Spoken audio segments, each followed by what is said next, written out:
మహిళలు గౌరవింపబడే చోట దేవతలు కొలువై ఉంటారన్నది మన సంస్కృతి చెప్పిన మాట. ఇది తెలంగాణలో ఎప్పటి నుంచో అమల్లో ఉన్నది.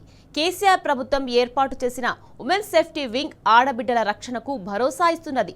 బాధిత మహిళలకు కొండంత అండగా నిలబడుతున్నది. 2014లో కేసీఆర్ ముఖ్యమంత్రిగా బాధ్యతలు చేపట్టిన తొలి నాళ్లలోనే పురుడు పోసుకున్న ఈ వ్యవస్థ ఇప్పటికీ ప్రశంసలు అందుకుంటూ దేశానికి ఆదర్శంగా నిలుస్తున్నది. జరుగుతున్న అఘాయిత్యాలకు అడ్డుకట్ట వేసేందుకు 2014 అక్టోబర్లో పోలీసు శాఖ పరిధిలో ఉమెన్ సేఫ్టీ విభాగాన్ని కేసీఆర్ ప్రభుత్వం ప్రారంభించింది. ఇందులో భాగంగా she teams, Bharosa, Sahas, anti human trafficking, cyber module, గృహహింస module, NRI cell, missing persons monitoring cell, transgender persons protection cell వంటివి అందుబాటులోకి వచ్చాయి. దేశంలోనే తొలిసారిగా ఇలాంటి వ్యవస్థలు తెలంగాణ నుంచి పురుడు పోసుకోవడంతో యావత్ మహిళా లోకం హర్షించింది. అప్పటి నుంచి ఇప్పటి వరకు ఇవి అద్భుతమైన ఫలితాలను ఇస్తున్నాయి. మహిళలకు సంబంధించి ఏదైనా ఆపద వస్తే వెంటనే షీ టీమ్స్ గుర్తుకు వచ్చేలా వ్యవస్థను తీర్చిదిద్దారు. 2016లో పురుడు పోసుకున్న భరోసా కేంద్రాలు మరో విప్లవాత్మక సంస్కరణగా మారడంతో దేశవ్యాప్తంగా ఈ కేంద్రాలకు ప్రశంసలు దక్కాయి. తెలంగాణ భరోసా కేంద్రాలను సుప్రీంకోర్టు ప్రశంసించడంతో పాటు దేశవ్యాప్తంగా ఏర్పాటు చేయాలని సూచించింది. రాష్ట్రం ఏర్పడిన తర్వాత ఉద్యోగ ఉపాధి కల్పన పెరగడంతో పనిచేసే మహిళల సంఖ్య కూడా పెరిగింది. పని ప్రదేశాల్లో మహిళలకు ఎదురయ్యే వేధింపులను అరికట్టేందుకు కేసీఆర్ ప్రభుత్వం 2023 మే 19న సాహస్ అనే కార్యక్రమాన్ని తీసుకొచ్చింది. ఇందులో కంపెనీల యజమానులు పోలీసుల సమక్షంలో ప్రత్యేకంగా కమిటీలు ఏర్పాటు చేశారు. వారి ద్వారా పని ప్రదేశంలో వేధింపుల నివారణపై ప్రత్యేక శిక్షణ ఇస్తున్నారు. మహిళలు సైబర్ నేరాలకు గురికాకుండా మ్యాట్రిమనీ వెబ్సైట్ల నుంచి మోసపోకుండా ఉండేందుకు ప్రత్యేకంగా మహిళల కోసం సైబర్ సెల్ ను ఏర్పాటు చేశారు.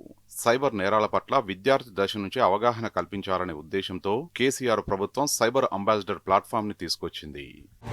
లో ఉన్న తెలంగాణ బిడ్డలు క్షేమంగా ఉండేందుకు ఇక్కడి వారి నుంచి కానీ అక్కడ భర్త వారి బంధువుల తరపు నుంచి ఎలాంటి ఇబ్బందులు వచ్చినా నేరుగా తెలంగాణ ఉమెన్ సేఫ్టీ వింగ్ కు ఫిర్యాదు చేసే వెసులుబాటును కేసీఆర్ తీసుకొచ్చారు. ఉమెన్ సేఫ్టీ వింగ్ లోని ఎన్ఆర్ఐ సెల్ విభాగం యాక్టివ్ గా పనిచేస్తూ ఆడబిడ్డలను వేధిస్తున్న వారి భరతం పడుతున్నది. 2024లో 400 ఫిర్యాదులు స్వీకరించి 104 కేసుల్ని సెటిల్ చేశారు. తెలంగాణలో ట్రాన్స్జెండర్ సంక్షేమం కోసం ట్రాన్స్జెండర్ పర్సన్స్ ప్రొటెక్షన్ సెల్ ని ఏర్పాటు చేశారు.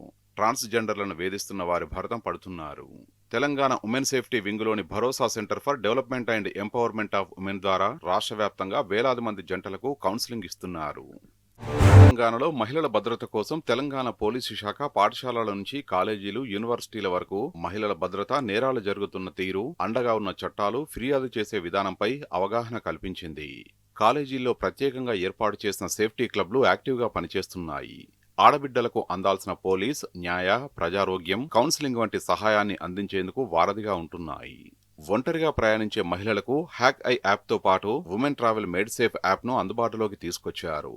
ఇలా ప్రతి విషయంలో మహిళల్ని చైతన్యవంతుల్ని చేస్తూ వారి భద్రత కోసం కేసీఆర్ ప్రభుత్వం చిత్తశుద్ధితో కృషి చేసింది. దాని ఫలితంగానే మహిళలు తెలంగాణ అంటేనే భద్రతకు కేరాఫ్ గా భావిస్తున్నారు. మొదలు అన్ని వయసుల లైంగిక దాడి బాధితులకు అండగా ఉండేందుకు ఉమెన్ సేఫ్టీ వింగ్ లోని భరోసా విభాగం పనిచేస్తున్నది. బాధితుల్ని అక్కున చేర్చుకోవడం, సాంత్వన కలిగించడం, వివరాలు తీసుకుని ఆధారాలు సేకరించి వారితో భరోసా టీం కేసు ఫైల్ చేస్తుంది. ఒక్కసారి భరోసా టీం కేసు నమోదు చేస్తే నిందితులకు శిక్ష పడడం తప్ప మరో మార్గం లేదన్నట్టుగా పటిష్ట వ్యవస్థను రూపుదిద్దారు. నిరుడు 52 మందికి శిక్షలు పడేలా చేయగలిగారు. ఈ భరోసా కేంద్రాల్లో రిసెప్షనిస్ట్ మొదలుకొని కేసు వాదించే లాయర్లు, ఫోరెన్సిక్ నిపుణులు, పోలీసులు, సైకాలజిస్టుల వరకు నిరంతరం అందుబాటులో ఉంటారు. అద్భుతమైన ఫలితాలు రావడంతో కేసీఆర్ ప్రభుత్వం భరోసా కేంద్రాలను అన్ని జిల్లా కేంద్రాలకు విస్తరింపజేసింది. 29 జిల్లాల్లో వీటి నిర్మాణం కోసం కేసీఆర్ ప్రభుత్వం 15 కోట్ల రూపాయలను మంజూరు చేసింది. మానవ అక్రమ రవాణాను అడ్డుకోవడంలో ఉమెన్ సేఫ్టీ వింగ్లోని యాంటీ హ్యూమన్ ట్రాఫికింగ్ మాడ్యూల్ తీవ్రంగా శ్రమిస్తున్నది. రాష్ట్ర వ్యాప్తంగా 30 ఏహెచ్టీ యూనిట్లు తమ పనిని విజయవంతంగా నిర్వర్తిస్తున్నాయి. 2023 జూలై నాటికి మిస్సింగ్ కేసుల ట్రేసింగ్ లో తెలంగాణదే అగ్రస్థానం. తెలంగాణ పోలీసులు, ఏహెచ్టీ మాడ్యూల్ సిబ్బంది విశేష కృషి వల్ల తప్పిపోయిన కేసుల్లో ట్రేసింగ్ 87% నమోదైనట్లు నాటి ఉమెన్ సేఫ్టీ వింగ్ డీజీ శిఖా గోయల్ వెల్లడించారు. తెలంగాణలో నమోదైన ట్రేసింగ్ సగటు దేశంలోని జాతీయ సగటు కంటే చాలా ఎక్కువగా ఉన్నదని ఆమె పేర్కొన్నారు.